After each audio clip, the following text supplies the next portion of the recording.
Today we're going to analyze Bank of America and see whether right now is a good time to invest in the company for the long term. First, let's see if there's a good business behind the stock. We'll look at 14 metrics to determine the business fundamentals.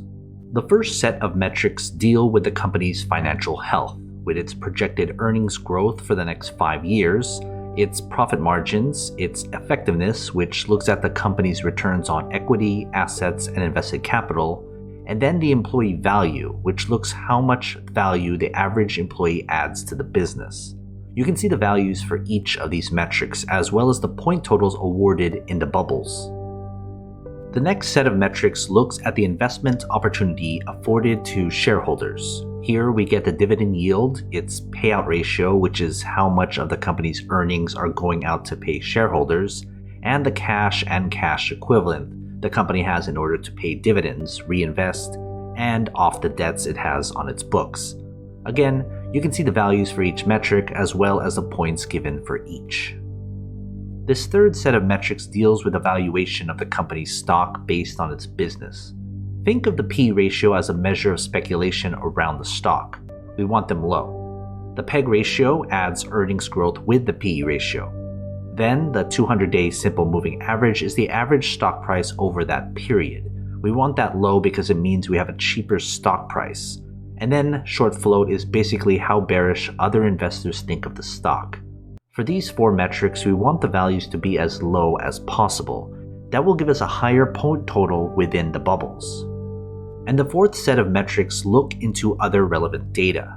First is the stock's performance over a set period of time. Usually it's 10 years, but if the stock doesn't go that far back, we go with the earliest data up to 10 years. The quick ratio is basically how easy it is for the business to pay off its short-term obligations. We want that high so that it's easy to get rid of those debts.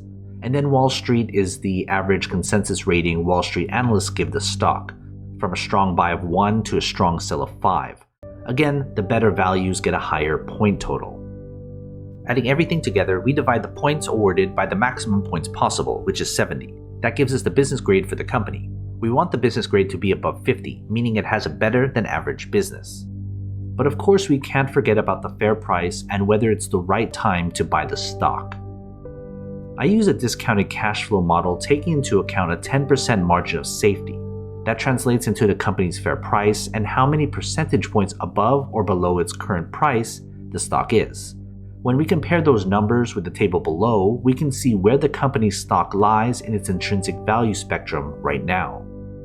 Before we get to the final grade, join my Patreon and get access to every company I've analyzed so you can compare between all your favorite stocks. It's updated all the time. Go to patreon.com/growthshares or click on the link in the description. Finally, we can put everything together and get the company's final grade. Adding the business grade and the fair price grade, we can see here the company's final grade. Anything less than 50 means it's not a good long-term investment. A final grade above 50 means it would make a good long-term investment if you bought the stock right now. So what are your thoughts? Are you going to invest? If you do, invest wisely, and as always, take care of your money.